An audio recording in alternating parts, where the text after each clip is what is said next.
Assalamualaikum warahmatullahi wabarakatuh. Bismillahirrahmanirrahim. Nahmaduka ya ghafuru ya syakuru. Mashalli wa sallim barik ala sayyidina maulana Muhammadin wa ala alihi wa sahbihi asma'in nama ba'du. Ada nikmat batinah, yaitu kepuasan mendapatkan ma'rifatullah. Aku ulang lagi, kepuasan mendapatkan apa? Ma'rifatullah. Itu nikmat batin. Baik yang terkait Allah maupun terkait logika-logika tasawuf.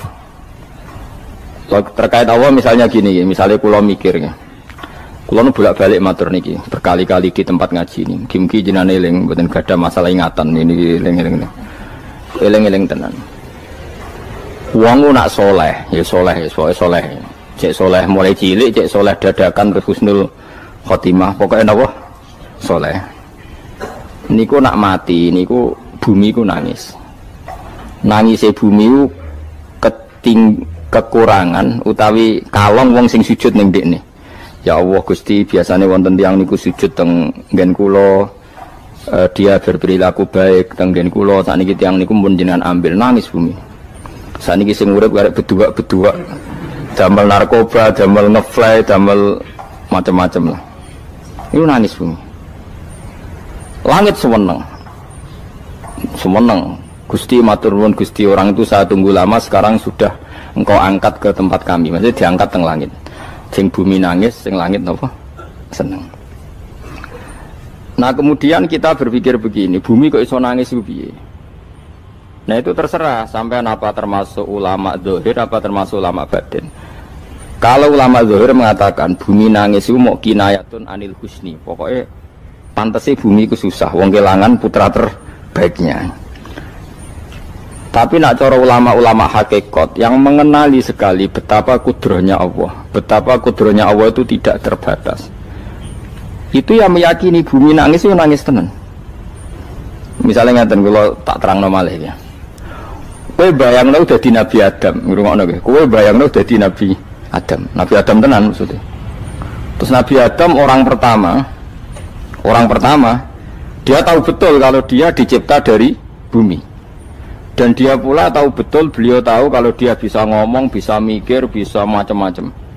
Terus indukannya beliau itu bumi. Mesti pikiran Nabi Adam, jangan-jangan bumi ini juga bisa berpikir kayak saya. Ini kan materi saya, karena saya dari bumi ini bisa ngomong, bisa melihat macam-macam. Terus bedanya apa? Manusia mbek napa? Umpama kowe dadi Nabi napa? Adam. Orang yang dekat sekali, qoribu ahdin, dekat sekali dengan kesaksian kudroh Allah. Gini ku dekne roh nak materi ini ke bumi, dan dia orang pertama yang urung lali kamane. Tapi ketika sudah ribuan orang, mungkin jutaan orang lali, seakan-akan bumi itu tidak jenis dari kita. Bumi adalah hal yang berbeda dengan kita. Kita manusia berakal, bumi itu benda mati. Terus kowe katut wong goblok-goblok, bumi itu benda mati. Sajane ya rada kriminal wong Islam muni bumi itu benda mati. Enggak bisa berpikir, yang bisa berpikir hanya manusia.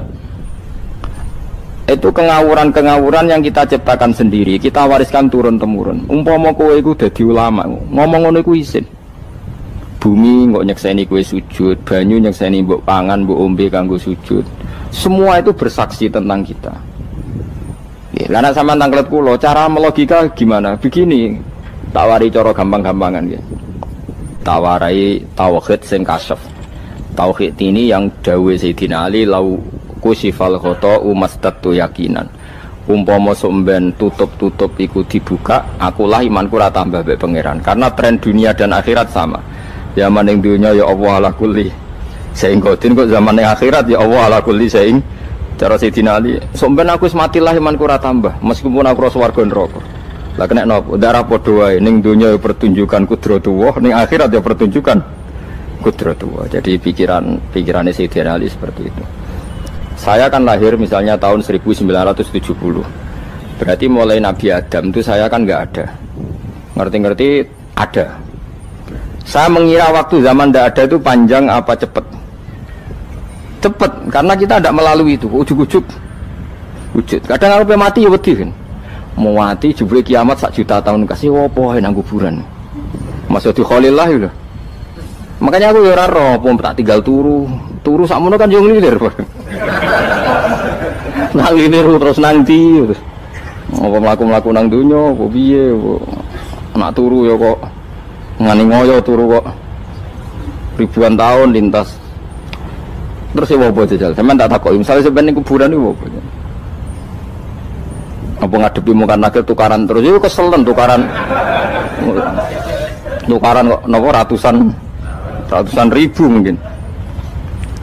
Nah terus kita dilatih kata Sayyidina Ali gampang latihan seperti kata Sayyidina Ali apa gampang ya udah menjadi wong alim.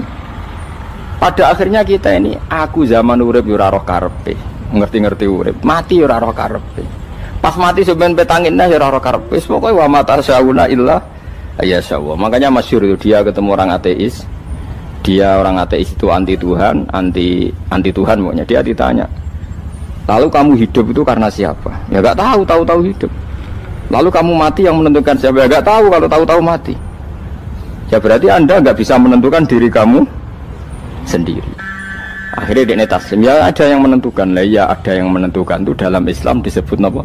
Allah. Disebut kalimatu haqqin alaiha nahya wa alaiha namut. Jadi kalau maknani itu kalimat yang benar-benar nyata, yang karena kalimat itu pula kita mendapat kehidupan, yang karena kalimat itu pula kita mati, yang karena kalimat itu pula kita akan bangkit lagi. Itu yang makna hakikat. Tapi kalau makna syariat nggak begitu. Kalau makna syariat begini, dan ini benar juga. Mengenai kena ada di ulama, ciri utama ulama itu jami'ul bayan. Dia kalau menjelaskan itu indah sekali dan orang pasti taslim. Sama saya tak warai tenan. Sama kan biasa wiridan la ilaha illallah kan biasa, mulai mimpin tahlil sampai kepeksa mergo do tahlil melok, sampai sing darani bid'ah akhirnya ya melok tanggane napa? Tahlil. Soale wae. Kata Ibnul Qayyim Al-Jauziyah dalam kitab Zadul Ma'ad. Kitab Zadul Ma'ad itu kitab kesayangannya Sayyid Abdul Al-Haddad. Sayyid Abdul Haddad itu pengarang kitab Zadul Ma'ad. Padahal kitab ini dikarang oleh muridnya Ibnu Taimiyah. Abdul Haddad itu gak seneng Ibnu Taimiyah tapi seneng muridnya. Jadi di sini ulama ya demokratis. Gak seneng gurune tapi seneng. Saja nih Ibnu Taimiyah itu orang baik. Ya ulama top ya baik, ya waras top. Tapi ngerti-ngerti Wahabi itu identik dengan Ibnu Taimiyah. Akhirnya ulama ahli sunnah penyebut itu terus izin. Mulane kiai-kiai ra ono sing dalil kok Ibnu Taimiyah mergo dicap Wahabi. Padahal Ibnu Taimiyah wong alim. Di kitab-kitab kita termasuk Sayyid Muhammad piyambak nanya Ibnu Taimiyah qala Syekhul Islam napa qala. Tapi kan ini sudah milik Wahabi sehingga kita ini terus akhirnya gak gelem nyebut. Ya dadi kitab koyo dalil fastabiqul khairat iki apa par iki dadi dalil yo dhewe-dhewe. Wah parah tenan wong-wong. Dulu saya melihat orang nggak kunut itu ya biasa. Mergo saya sebagai wong alim ngerti iku madzhab Abu Hanifah. Saya kira arah kunut Muhammadiyah. Kita ini sebetulnya ahlul ilmi nggak tahu kunut itu madzhabnya siapa kita. Itu madzhabnya Abu Hanifah, yang kunut madzhab Syafi'i. Tapi tahu-tahu iki madzhab NU, iki madzhab Muhammad. Mana ada orang-orang ini bisa punya madzhab? Ngalime sepiro nganti dadi nopo? Madzhab. Tapi wis dadi bahasa, wis dadi nopo? Sewajo kabeh sene. Mas repot-repot. Tak warai iki. Sampeyan ben nglafadzno la ilaha illallah iku keren ya, keren tenan mboten keren-keren. Ngendikane Ibnu Qayyim Al-Jauziyah itu gini. Min asliha khuliqatil jannah wa min asliha khuliqatin nar. Terus wa min asliha khuliqatid dunya wa min asliha buisatir rasul wa min asliha qatalar rasul. Itu terus sampai sekarang saya tak bedai. Surga itu kan digawe kelas VIP. VIP mewah. Terus jari rugane widadari dulu kan nak wingi sebut kira 70 wayu kabeh ora ono sing kriting wayu kabeh terus gak tahu delok wong liya kan kadang bojo kita wis elek jek delok oh ya widadari sifatnya maksuratun fil khiyam jadi gak tahu keluyuran ning ndi wayu kabeh lek surga yang semewah itu selek itu ya bagi mereka sing nglafatno atau yang menerima la ilaha illallah. Neraka sekarang dibikin dalam itu. Jari Abu Hurairah neraka itu tes-tesane benda kamu jatuhkan ke neraka itu untuk santai ke bawah itu nunggu 70 tahun. Kila 70.000 tahun. Dikira HP mu mbok ceblokno neraka itu cebloke ngenteni 70 tahun. Betapa dalamnya. Ngentekno bego piro ya bayang misalnya. Oh itu kontraktor mana saja tidak sanggup itu disuruh ngedok kedalaman neraka. Iku ya mau kanggo wong sing menolak la ilaha illallah. Jadi kalimat ini luar biasa. Swarga digawe bagi yang nerima, neraka digawe ya untuk yang menolak. Ya kalimat sing kowe nak tahlilan turu iku lho. Iku kalimat sing nggo alasan Allah gawe swarga. Terus kalimat sing suwe-suwe sing lafadzno diarani bid'ah iku. Itu kalimat sesakral ini nasibnya akhir zaman iku entek. Gara-gara dilafadzno tahlilan tersangka jadi apa? Bid'ah. Dulu kalimat yang dipuja-puja penyebab surga dan neraka. Saiki kalimat itu tersangka. Mau perkara napa? Bid'ah. Wis aja melok-melok, kowe debat ya ora iso makili aku sebarno iso. Kok kowe terusno dalan tok. Dah. Berarti la ilaha illallah itu kalimat yang surga dibikin karena itu, neraka dibikin ya karena itu. Kemudian Allah punya sunnah, lalu butuh pelatihan. Dikasihlah Allah gawe bumi. Piye manusia butuh latihan, dibikinlah bumi. Dan ini latihan ikrar la ilaha illallah dengan sadar, dibikinlah bumi, liyabluwakum terus dites. Wes digawe bumi, ono makanan, ono minuman, ono wong wayah, ono pegatan macam-macam, wong diutang sembulet macam-macam. Gue ngetes, eling la ilaha illallah apa eling utangi, eling la ilaha illallah apa eling kasuse, pokoknya dites. Karena nggak fair kalau Allah bikin itu kemudian nggak dites, dibikinlah darul imtihan. Dunia itu bahasa Arabnya darul imtihan, tempat tes-tesan. Imtihan mana apa? Tes, liyabluwakum, diuji. Wes diuji kita hidup. Artinya kita dihidupkannya pun oleh Allah demi tes-tesan la ilaha itu disebut kalimatul haqqin alaiha. Nah ya sebenarnya kita hidup pun ini untuk dites. Pada akhirnya la ilaha illallah apa enggak? Paham ya? Terus dites. Allah itu juga secara hukum itu kan nggak fair, dites kok nggak punya pemandu, dibikinlah Rasul, diutuslah para Rasul untuk pemandu. Tes itu kan butuh seru, mak pemandu tok orang musuhnya kan nggak seru, dibikinlah setan. Saat ini sebagian kita sudah setan tapi ini ben seru. Lu ndak setan kan minal jinnati wan nas, rumangsamu setan usopo. Baik setan minal jinnati wan nas. Jadi kena muni auzubillahi minasyaitonir rajim terjemahnya berlindung Allah dari saya sendiri ya Allah itu. Lu itu kalau ulama dulu biasa auzubillahi min syururi anfusina wa min sayyiati a'malina. Sebenarnya kita berlindung hanya dari setan yang jauh, iblis itu enggak. Ya setan diri kamu sendiri, min syururi anfusina, dari kejelekan diri kita. Ngomongnya do wujud, soalnya setan tuh makhluk gaib sing piye. Lah kowe iku sapa? Nganti kowe maksiat terus mergo akrab klop, roh mbek setan klop. Mulane terus maksiat. Dah. Allah ngutus pemandu yang ngecul setan ben fair. Napa? Fair. Jadi semua darul ibtila ini juga demi kalimat. Nah, makanya disebut kalimatul haqqin sing alaiha nahya. Kita hidup ya demi mendapatkan kalimat itu. Kita mati nanti ya demi kalimat itu, artinya mati ke neraka ya karena kalimat itu kita menolak atau mengabaikan. Masuk surga ya karena kalimat itu kita hormat, kita benar dalam memperlakukan kalimat itu. Berarti alaiha nahya wa alaiha nam. Terus wa alaiha nub'as karuan, kalau kamu termasuk minal aminin ya nub'as minas solihin, kalau minal kafirin ya nub'as minal zalimin. Tapi semua desain dunia ini hanya demi kalimat la ilaha illallah Muhammadur Rasulullah. Nah ini kan penting. Bagaimana mungkin kemudian kalimat sesakral ini, sehebat ini, kemudian ada orang tahlil kamu tidur? Kok iso? Kalau jangga kok iso wong turu? Misalnya kayak mangkel, kalau mangkel sing mimpin Gus, wira barbar. Bagaimana mungkin kalimat yang menyelamatkan Anda kemudian Anda anggap problem? Elek gak? Apalagi kamu anggap ini bid'ah. Nak cara kula oke lah, ndongakno mayit itu gak ono tuntunan Nabi. Tahlilan gak ono tuntunan. Tapi wis muni tok kono tok. Artinya muni tok kono tok ora usah nyerang kalimah, enak kalimah tetep kalimah thayyibah. Soal kowe ora seneng sing tahlil, mergo tiga profesi lah iku wonge wae gedhinge aja geman. Ya saya misalnya, saya kadang nggak cocok sama mubalek karena kadang profesi. Tapi saya tidak pernah anti pengajian, bagaimana pun membawa syiar Islam. Tapi kalau mubalek kadang orang seneng, kadang takut untuk epiro. Bareng sangoni sidik, kok sumpah transportasi ini. Lah ngono kok mbok senengi iku piye? Tapi kita terus gedeng keliru iku sing gawa syiar Islam. Mana ada pengajian didengar orang banyak tanpa mubalek? Gak iso. Ini iso melepukno barang-barang ra penting dadi penting iso. Lah cara guruku teng sareng ning ape mlepuk kanggo panggung barang perkara. Tapi kadang ya benar. Yang namanya mudin mubalek ya itu bisa benar bisa salah, tapi kamu nggak boleh gedeng kalimatnya. Pilih kalimat itu kalimat hak. Nah, ini penting kalau utarakan. Sehingga zaman Nabi Sugeng ini rungokno tenan ngaji kula. Zaman Nabi Sugeng ada sahabat namanya itu Usamah bin Zaid. Ini sahabat kesayangannya Nabi, hibbu Rasulillah. Usamah itu diutus Nabi perang. Ini dengerin ya, diutus perang. Pas perang itu si kafir tadi menggal temannya. Ada yang tangannya putus, kakinya putus. Wah, seorang kafir ini sudah luar biasa.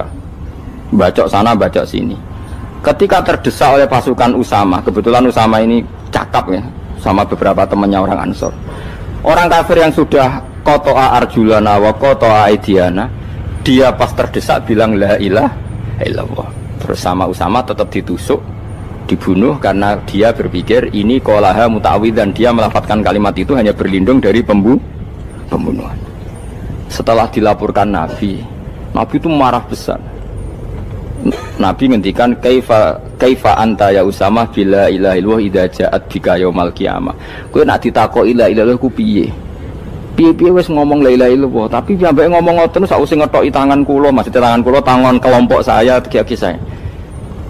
Nabi tetap jawab kaifa bila ilaha illallah idza ja'at bika yaumal qiyamah. Pokoknya Nabi menyoal terus. Sampai menjadi fatwa ijma'nya fuqaha, siapapun yang melafadzkan la ilaha illallah harus kita terima meskipun qolaha muta'awwidzan, meskipun saat melakukan hanya cara zahir berlindung dari kematian, sehingga kita terima. Orang kafir yang 80 tahun kafir melafadzkan la ilaha illallah 1 menit menjadi mukmin. Sampai ada ayat kulil ladzina kafaru iyantahu yufar lahum ma qad salaf. Ini kalimat yang sakral, bahkan kafir yang 80 tahun saja menjadi mukmin hanya karena melafadzkan la ilaha. Mulanya yang ngaji saya, yang seneng saya, jangan pernah kamu mengatakan ada bid'ah yang orang bisa jadi kafir. Bagaimana mungkin orang mukmin yang ke kuburan dan melafadzkan la ilaha illallah kamu katakan kafir? Padahal kalimat ini yang kafir 80 tahun saja menjadi mukmin. Saiki ana wong nglafadzno la ilaha illallah mergo salah tempat pinggir patok mbok arani kafir. Kok aneh. Sing kafir 80 tahun dadi mukmin iki gara-gara ngafalno la ilaha illallah dadi kafir. Mergo mau salah kali, salah tempat ning pinggir apa? Patok.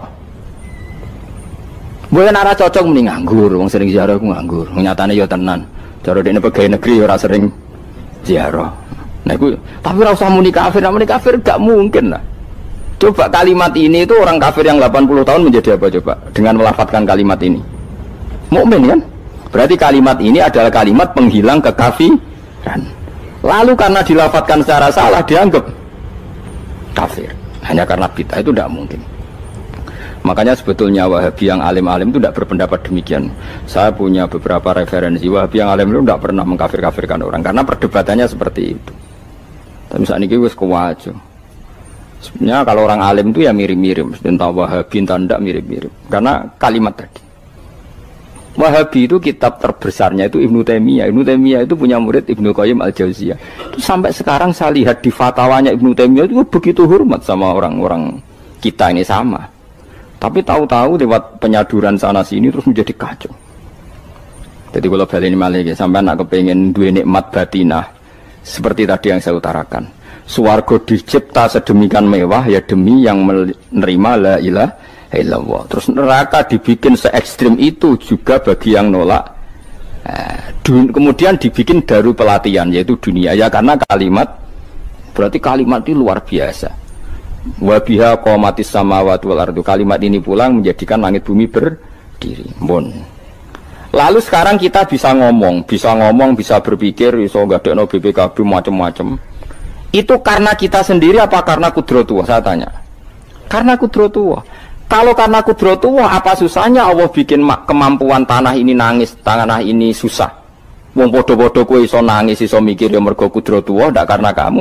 Harusnya ya sama, bumi-bumi ini bisa menangis juga karena kudratullah. Makanya bumi ini menangis ketika enggak ada orang yang sujud. Iku ya mungkin. Wong zaman kowe iso nangis ya krana kudratullah, mestine bumi yang kamu katakan benda mati, hakikatnya dengan kudratullah juga sama dengan kita. Mulane tenggene kitab Al-Husunul Hamidiyah, kula ngrasa utang tenan mbek kitab. Dulu saya ngaji 2 tahun kitab Al-Husun. Kitabnya kecil tapi saya ngaji itu 2 tahun. Berkali-kali saya ulang. Itu beliau cerita gini. Dia yang ngarang itu orang alim, kebetulan dia orang India. Memang kelebihannya kitab dikarang orang Arab itu luweh bulat. Wong Arab kan semuanya Islam, karangannya itu standar. Ini dikarang orang India. Di Tonggo Blodor, di masjidnya, dikarang ulama yang masyarakatnya itu ndak karu-karuan. Beliau cerita itu gini, manusia itu punya satu kebodohan, di mana kebodohan itu disebabkan oleh robtul asbab al-adiyah, mengkaitkan sebab sing biasa-biasa. Misalnya gini, sama saya kita omongi, misalnya ada orang bilang gini, batu ini nanti itu menjadi ayam. Orang bilang mukhal apa enggak? Enggak, jawab saja. Mukhal. Kenapa bilang mukhal? Karena dikira enggak bisa kan? Enggak, jawab saja. Jawab satu-satu. Batu ini menjadi ayam. Kamu jawab mukhal. Alasannya apa? Alasannya enggak mungkin terjadi apa kamu enggak bisa? Sebetulnya karena kamu udah bisa. Udah. Lau ukhbiro dzakar rajul. Andai kan orang itu kamu kasih tahu, klungsu ini biji asem itu, biji pohon asem itu. Nanti yang kecil ini suatu saat besar. Setelah besar buahnya banyak, tambah besar, tambah besar. Terus orang bilang mungkin.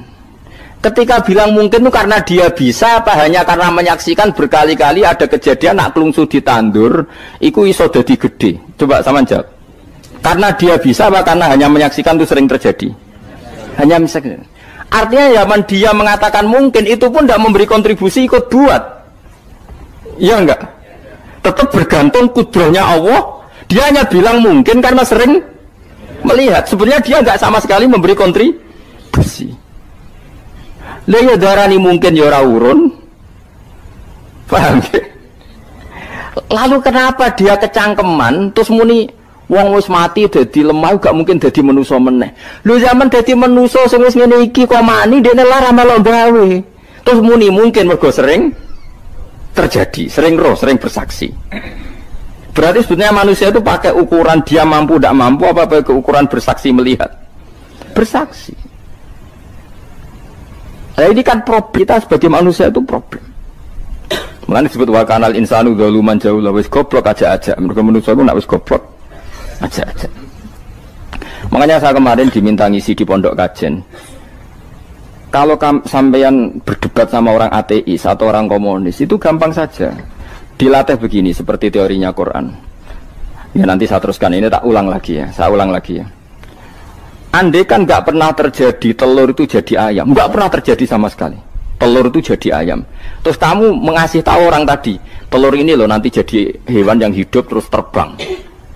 Mesti dia bilang mukhal, mau benda mati kok nanti jadi benda hidup yang terbang ngalor ngidul. Berhubung sering terjadi dan dia pun tidak ikut bikin, bilang mungkin. Paham ya? Saya ulang lagi ya. Berarti dia bilang mungkin karena sering apa? Terjadi dan dia lihat. Andai kan pertama kali gak ada telur sama sekali yang jadi ayam, terus pengalaman pertama di dunia belum pernah terjadi. Kamu kasih tahu telur ini nanti jadi ayam terus terbang. Orang ini bilang mukhal enggak? Mukhal. Berhubung sering terjadi bilang enggak? Nah berarti kita nanti bangkit dari kubur gampang saja bagi Allah. Cuma belum pernah terjadi kamu mengatakan mukhal. Nah makanya otak kita harus dibenahi. Makanya jogeman percaya ambek yang pernah kita lihat, yang sering kita lihat. Percayalah dengan akal, tapi akal waras tuh. Para waras itu serepot tatanannya wangil. Makanya Islam tuh melatih. Kul falillahil hujjatul balighah. Misalnya begini ya, dulu kalau Gerwani atau PKI atau siapa sajalah, itu kalau melatih anak-anak TK, makanya seorang ulama harus punya kecakapan penjelasan ibanatul ahkam. Itu anak-anak kecil dilatih. Anak-anak kamu terpejam, mintalah manisan sama Allah. Ya Allah saya minta manisan, saya minta permen. Terus disuruh buka, dapat nggak anak-anak? Nggak dapat bu. Wah berarti Allah nggak ada. Sekarang minta sama bu guru. Bu guru kami minta permen dikasih. Berarti yang ada bu guru bukan Tuhan gitu. Akhirnya jadi gerakan ateisme. Nah sebetulnya untuk melawan gerakan itu kita harus melatih begini misalnya gini. Saya itu pernah ketemu sama orang yang berpikiran komunis. Oh komunis juga. Dia nantang saya gini, Pak, pokoknya saya tidak bisa nerima konsep Tuhan sebelum Anda bisa menjelaskan kenapa ada Tuhan. Jadi, budak kok elek ini. Nah, aku ngerti aja, sak cerdas ini tetap cerdas aku yakin sudah tahu cerdas aku. Rasanya Selain raine seram meyakinkan, tapi harus tetap cerdas. Kulo nu kan wong Quran nggih, artinya punya pikiran panjang. Mungkin di antara orang Islam kita ini tidak punya kecakapan menjelaskan. Tapi kalau orang sering baca Quran, apalagi dia ngaji tafsir ya, yang waras, maksudnya waras lah. Terus rapati seneng duit, barang ini penting. Kalau seneng duit, wis mari goblok. Yakin ulama seneng duit, mari goblok, tak jamin. Umpama alim wis kelas B, kelas C gak bisa, tahqiq gak bisa. Kalau tahu dikandani konco kulo riyen ambek jenengan udah saya kaca akeh. Lah kena apa? Cok seneng duit kulo. Duit itu masalah bagi ulama. Orang duit itu masalah kan ya. Maksudnya rasa senang tapi ojo terus gak duit.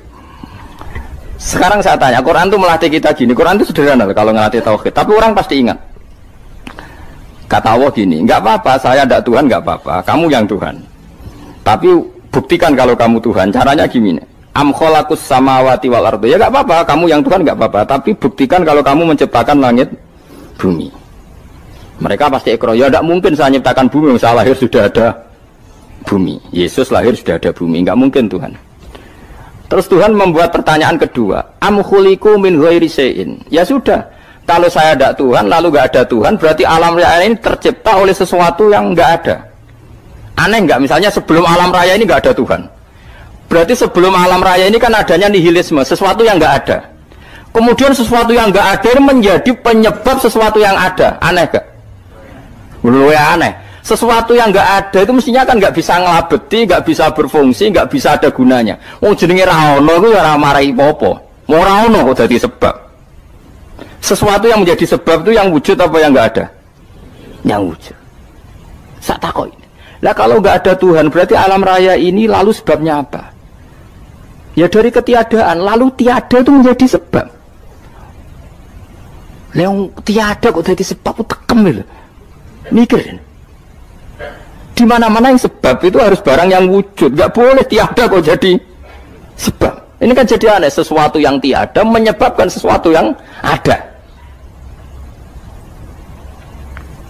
Terus dia, ya pokoknya ronde ini kalah, tahu kapan tak pikir aja. Pikir nganti mati temenang aku ini ngono. Makanya sebetulnya dalam ilmu mantek, pertama itu kita tidak harus iman Tuhan itu namanya Allah, tidak harus. Makanya pertama dikenalkan, sementing kenal Tuhan itu ada dulu. Disebut zat sing wajibil wujud, belum disebut namanya Allah. Allah itu disebut nama Islam, itu paham ya? Saya ulang lagi, Allah disebut itu nama Islam. Tapi kalau penemuan akal hanya sampai kita ini butuh zat sing wajibil wujud, sing menjadi penyebab semua alam raya ini. Di bahasa Arab disebut musabbibul asbab. Belum menyebut Allah musabbibul asbab. Islam pun pertama Iqra turun ya gak nyebut Allah. Iqra bismi rabbikal ladzi khalaq, khalaqal insana min 'alaq. Iqra wa rabbuka. Tuhan itu siapa? Yang mencipta. Nah, yang mencipta ini oleh syariat Islam disebut apa? Tapi dalam logika yang penting kowe kenal sik ana musabbibil asbab. Pastikan bahwa alam raya ini yang wujud pasti disebabkan sesuatu yang ada. Nggak boleh barang wujud kok diciptakan oleh sesuatu yang tidak ada. Yang gendeng ora barbar barang ra ono mbok sifati al khaliq. Sing gawe langit bumi apa? Pencipta. Penciptane apa? Sesuatu yang tidak ada. Kowe ikhlas dutek ngono kowe ikhlas ta ora? Gak kowe ikhlas ta ora dutek ngono kowe ikhlas ta. Kowe gelem dadi bodho niku. Gelem kan? Mboten. Nah, nikmat ngono jenenge nikmat batin. Mulane sing suwenang mbek kalimat la ilaha illallah. Wis ana sing bid'ahno Allah iku wong nganggur wis beno sak uni-unine. Tapi kadang memang kita berlebihan. Tahlilan rabar-bar matang puluh dina ini rabar-bar. Muga alasane wis disangoni akeh tahlil sedih lho. Sakake penggemar sing keselen sing rantuk sangu ya butuh cepet. Lane cara kula niki penting kula utara nggih. Kowe nek ora cocok tahlilan 40 dina wis ngomong ae kira cocok model harinya. Tapi ki aja menolak kalimat la ilaha illallah iku disifati Kanjeng Nabi kalimat thayyibat. Wong Nabi nyifati thayyibah, kalimat yang suci kok nyifati bid. Tak soal kira cocok wong sebut. Misalnya kamu bilang saja wong mati wis sangu amale lha apa didongakno barang. Nek kowe pengen ndonga ora usah ndonga. Wis ora usah biasa wae. Kula lah mbok dongakno ya ora seneng. Gak meyakinkan. Karo dene mlebu swarga butuh dongamu ora ono swarga fadhole pangeran apa mbok dongano barang. Nah tapi kowe donga aku ya seneng. Senenge ya semau lah timbang nyanyi-nyanyi rame-rame sadok ndongane. Mbok mandi mbok ora pokoke ndongane. Saya ulang lagi ya. Makanya Quran itu melatih logika sampai seperti itu. Am khalaqus samawati wal ard bal la yuqinun. Sampai terus diulang-ulang. Am khuliqu min ghairi syai'in. Kalau mereka merasa Tuhan enggak apa-apa, tapi buktikan mereka ini wujud sendiri tanpa sebab. Atau begini, kalau mereka tidak tahu sebab pencipta langit bumi, mereka sendiri suruh yakin kalau mereka adalah penciptanya. Am humul khaliqun, enggak apa-apa. Ya tapi masih Abu Jahal gendeng lah, masih Abu Lahab ngawur lah, nak takoki, ya wes pangeran kowe ke sing gawe langit bumi. Penggemarnya saja pasti tertawa.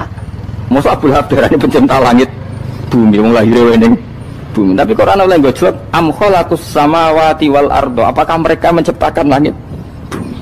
Bala yuqinun, mereka pun tidak pernah yakin. Jadi itu pangeran. Makanya di mana-mana orang alim itu suka debat. Karena pangeran sendiri kalau menjelaskan kebenaran seringnya juga nantang debat. Kata Allah, Qul ara'aytum ma tad'una min dunillah aruni madza khalaqu minal ardi am lahum syirkun fis samawat. Enggak apa-apa mereka Tuhan kata Allah, tapi buktikan zaman langit diciptakan mereka memberi kontribusi apa? Apa urun bego, apa urun cagak, apa piye lah pas aku gawe langit iku dekne urun apa jare am lahum syirkun fis samawat. Misale urun apa lah? Urun tol ta urun apa lah. Itu pangeran. Mereka kan pasti menjawab enggak. Terus itu nih kita bimbing qobliyada. Kalau kamu nggak percaya Quran sebagai kitab, nggak apa-apa. Tapi buktikan kamu punya kitab tandingan. Nggak, mereka nggak punya juga. Atau gini, nggak usah Quran, nggak usah sakralan. Au atharotim min ilmin, atau kajian ilmiah yang membuktikan bahwa Yesus itu Tuhan, atau yang membuktikan bahwa berhala itu Tuhan. In kuntum shodiqin, nggak apa-apa. Kalau kamu benar buktikan. Nah itu makanya semua Nabi itu punya kecerdasan. Karena tadi Nabi kadung nantang itu nih kita bimbing qobliyada. Au atharotim min ilmin in kuntum shodiqin. Tapi sekarang orang alim soleh itu jarang. Yang ngono ngerung soleh rapati ngalim, nggere sing alim biasanya rapati soleh. Lah kula itu masuk rontok-rontok ya isih rontok soleh ya rontok, tapi lumayan masih menjaga hujjatullah tadi. Sebab itu ulama dulu mengajarkan Allah itu siapa? Disifati zat sing wajibil wujud. Karena alam ini kadung ada. Kalau alam ini kadung ada, pasti penyebabnya sesuatu yang wujud. Tapi kalau wujudnya mungkin, bahaya. Wong sing gawe wae wujude terima mungkin, bisa wujud bisa tidak. Makanya dipermanenkan yang gawe alam ini zat sing wajibil wujud. Sing wujudnya wajib. Wajib itu enggak bisa enggak, pasti wujud. Nah, terus kita kenal itu namanya khaliq, itu musabbibil asbab, itu khaliqul asya. Lalu oleh Islam zat yang demikian itu disebut Allah. Terus jadi la ilaha illallah. Nah, orang yang bertauhid gini tentu punya kenikmatan batin yang luar biasa. Sehingga saya bayangkan nanti mati yang ngono biasa wae kan. Gusti zaman kula teng donya ora melok ngatur oksigen, ngatur nyawa, ape mati ndak ra ngoten. Mulai jare Sidina Ali, jenengan jenengan nak mati tambah pinter apa biasa? Ya biasa wae. Ning bumi yo ndelok kudrohe Allah, kok ning akhirat ndak ra padha wae ndelok kudrohe Allah. Mulane beliau masyhur guyonan beliau lauku sifal ghata mastatu yakinan. Soben aku nek mukasafah ning akhirat imanku yo ora tambah, ya biasa wae, standar-standar wae. Maksudnya kue ning dunya ujung-ujungnya paling pokok ya menyaksikan kudratullah. Sebenarnya akhirat ujung-ujungnya paling pokok ya delok kudratullah. Ning dunya saiki Allah ya matlubi sing kita cari. Sebenarnya akhirat ya Allah matlubi. Paham ya? Artinya hukum dunia dan akhirat itu sama. Kita di dunia golek ridhanya Allah, ning akhirat ya golek napa? Ridhanya Allah. Lah soal kecil itu, tapi ning akhirat kan masalah Gus pun rokok masalah, diutang ditagih yo. Masalah, kere suwi ku yo masalah. Ya biasa jenenge makhluk anane masalah. Sing ora oleh di masalah pangeran. Secara dalil ini meyakinkan sekali karena ketika Rasulullah rembukan sama sahabat, kita dengan apa memaklumatkan orang kalau waktu sholat masuk? Ada sahabat yang usul pakai kentong, dzakalin nasoro itu Nasrani. Ya pakai buk itu semacam trompet besar, dzakalil Yahud. Kemudian ada yang usul kalau gitu api ya Rasulullah, dzakalil Majus. Sehingga dari hadis itu Mbah Hashim berpikir kentong itu haram. Tapi Mbah Fakih Mas Kumambang itu mengkritik Mbah Hashim dengan ngarang kitab Hazurru'us Antahrimin Nakus. Jadi beliau ngomentari kitab itu sambil geleng-geleng kepala. Kitab kok keliru nganti ngono. Itu jadi cara pikirannya siapa Ki Fakih. Kentong di Indonesia itu kanggo wedhus dicolong gitu. Pos kampling gitu. Kalau ada banjiran ya kentong, ada maling ya kentong. Jadi nggak ada persamaan sama sekali dengan kentong yang milik orang apa? Nasrani. Sehingga di pondok saya itu ada kentong tapi jelek sekali. Karena itu satu-satunya cara supaya beda dengan kentong yang di gereja. Kalau elek kan mirip kentong di pos kamling. Itu ya agak-agak ilmiah sedikit. Dulu ceritanya Gus Zofur itu saya teruskan. Itu singkat cerita, itu kalau yang di kejadian di Termas itu Mbah Dimyati sudah nyuruh semua kentong disembunyikan karena mau ada Mbah Hashim. Cerita itu mukarror di Kiai Fakih sama di Kiai Dimyati Termas. Setelah kentong dikumpulkan semua, Mbah Hashim datang, seneng, ngiranya Syekh Dimyati ini sependapat dengan beliau, yaitu sama-sama nggak ada kentong. Tapi setelah itu ada santri yang matur, Mbah Dim pun beres kentong pun kula delikno sedanten.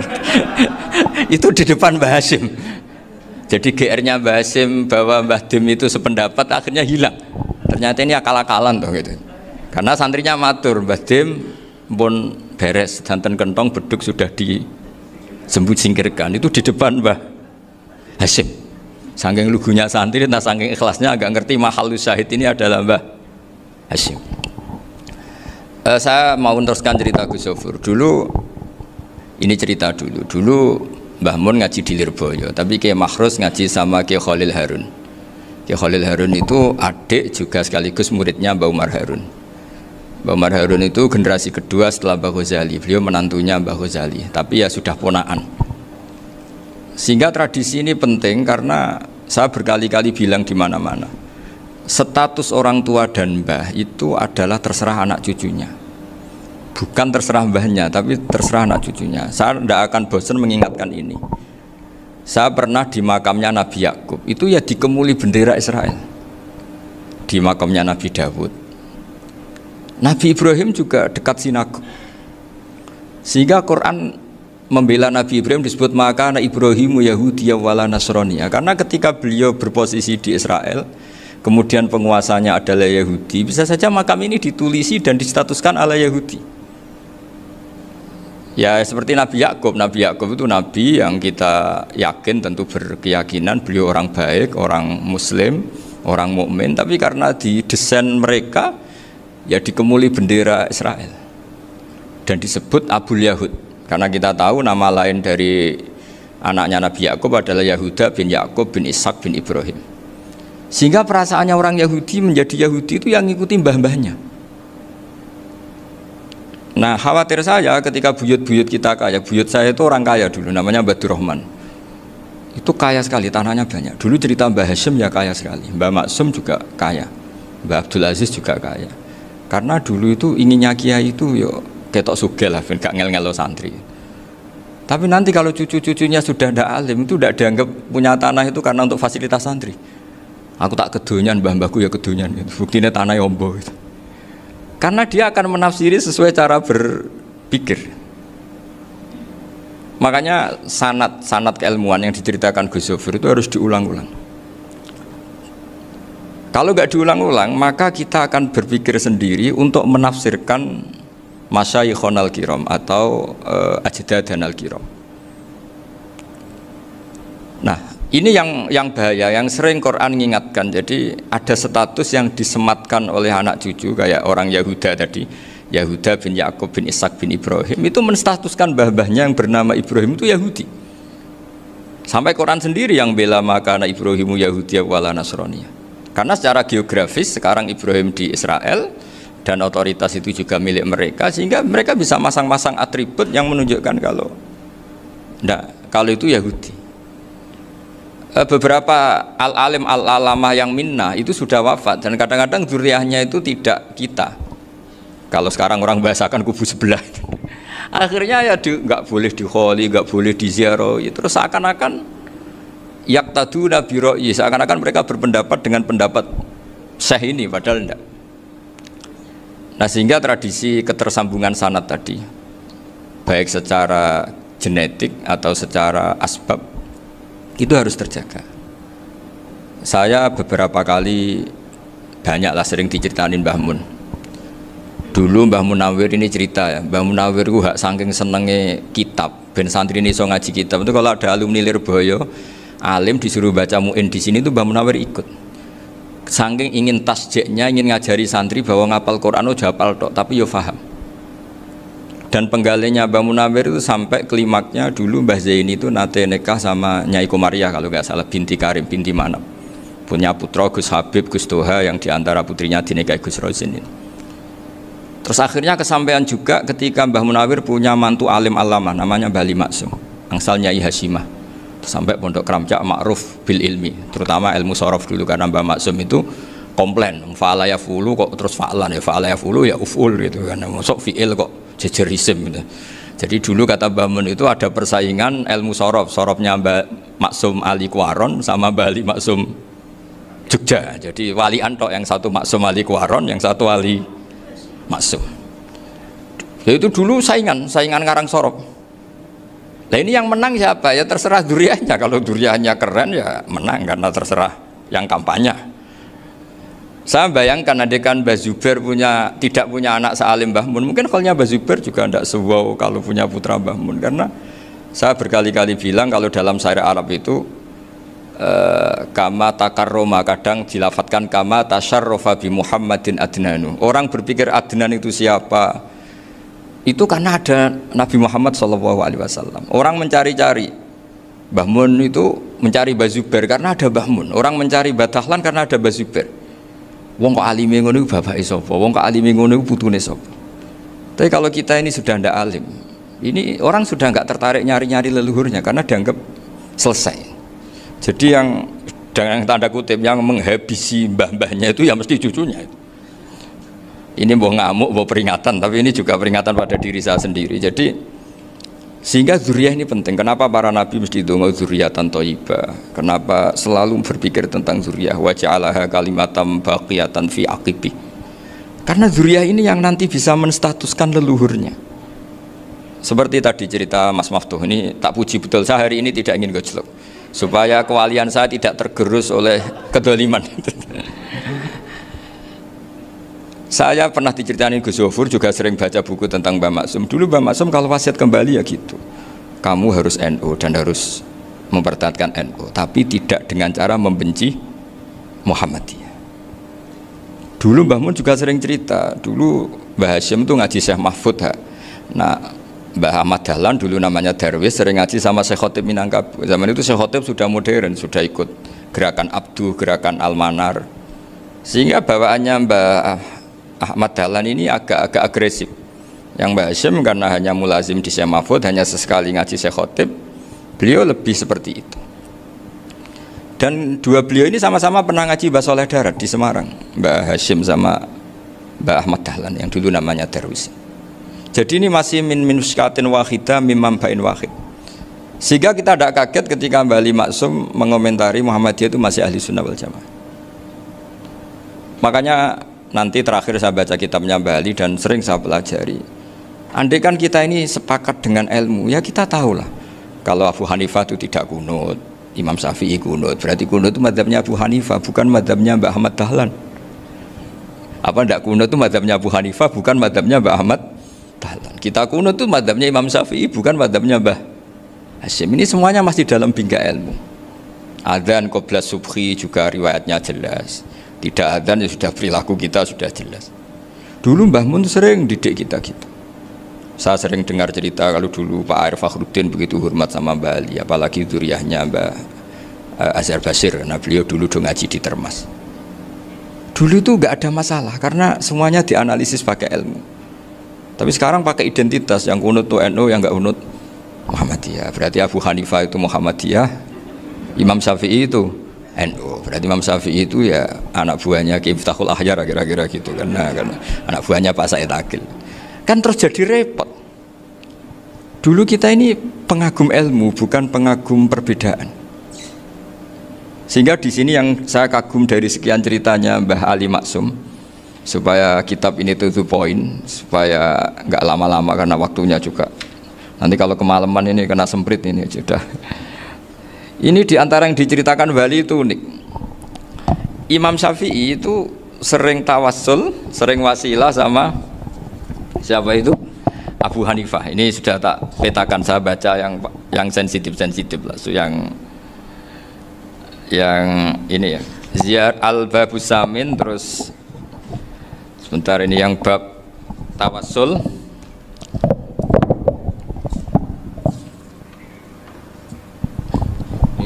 halaman 90, mungkin santri-santri kerap ya bisa ngecek lagi di kitab Hujatul Ahli Sunnah. Ketika cerita tawassul, di antara yang diceritakan Mbah Ali Maksum adalah perilaku ya, bukan sekedar statement tapi apa? Perilaku. Perilakunya Imam Syafi'i atau ahwalnya kalau bahasa halusnya, yang selalu ke makamnya Abu Hanifah untuk tawassul. Padahal Imam Syafi'i itu orang yang secara ilmu sering kritik Abu Hanifah. Jadi ini saya baca ini di halaman 100, jadi tawassul mulai halaman 9 berapa ini sampai halaman ini yang qala sami'tu Syafi'iyya yaqul inni la atabarraku bi Abi Hanifah wa aji'u ila qabri fi kulli yaumin za'iran fa idza uridat li hajatun shallaitu rak'atain, halaman 100, waji'tu wa sa'altu wa ta'ala al hajat indahu fama tab'udu anni hatta tuqda. Kana al imam Syafi'i ayyama huwa bi Baghdad yatawassalu bil imam Abi Hanifah yaji'u ila dorihi fayusallimu alaihi wa yatawassalu ila Allah bihi fi qada'i hajati. Terus wa yatawassalu imam Ahmad bi imamina Syafi'i. Jadi di antara yang diceritakan Mbah Ali Maksum itu betapa Imam Syafi'i yang terkenal sering mengkritik Abu Hanifah dalam tatanan fikih karena beliau tidak percaya ada istihsan. Abu Hanifah berpendapat adanya istihsan, dan kita tahu lah ikhtilafu Syafi'i wa Abu Hanifah itu besar sekali. Tapi beliau itu tahu Abu Hanifah itu orang yang sangat soleh. Abu Hanifah itu kalau ketemu sama orang yang utang beliau itu yang lari bukan yang utang Abu Hanifah, karena takut orangnya itu izin. Jadi kalau ketemu yang utang di jalan itu yang sembunyi itu Abu Hanifah. Kenapa engkau sembunyi? Ada yang utang saya lewat, nanti orangnya malu. Jadi setingkat Robi'ah Adawiyah itu beliau di rumah ada maling itu sembunyi. Ditanya kenapa engkau sembunyi? Malu, gak ada yang dimaling. Malu sama malingnya karena serumah itu gak ada barang yang layak dicolong gitu. Itu Robi'ah sampai dia sembunyi. Itu yang bisa niru itu Abu Hanifah. Jadi wali-wali besar ini ternyata saling menghormati dan saling tawassul. Nah, saya berharap tawassul ini bukan sekedar perilaku sosial, tapi memang ada sanadnya. Sehingga terus diceritakan Bali di sini dulu istaqa Umar bil Abbas. Kata siapa tawassul harus dengan Rasulullah SAW? Dulu istaqa Umar bil Abbas. Sayyidina Umar itu tawassul istisqa dengan Sayyid Abbas, padahal kita tahu Sayyid Abbas ini tidak nabi. Terus beliau cerita sampai Imam Syafi'i tawassul sama Abi Hanifah, sehingga gak ada perdebatan. Itu kan Umar, kalau Umar kan ada jaminan boleh diikuti karena beliau sahabat. Bali cerita tentang Imam Syafi'i yang tawassul dengan Abu Hanifah, seargumentatif itu. Sehingga ada cerita dalam sebuah tafsir, ya saya ulang lagi, ada cerita di sebuah tafsir. Kenapa Nabi Musa ditanya Allah, wa matilka biyaminika ya Musa? Ma'ana wa ta'ala a'lam. Tentu Allah sangat tahu yang dibawa Musa itu apa.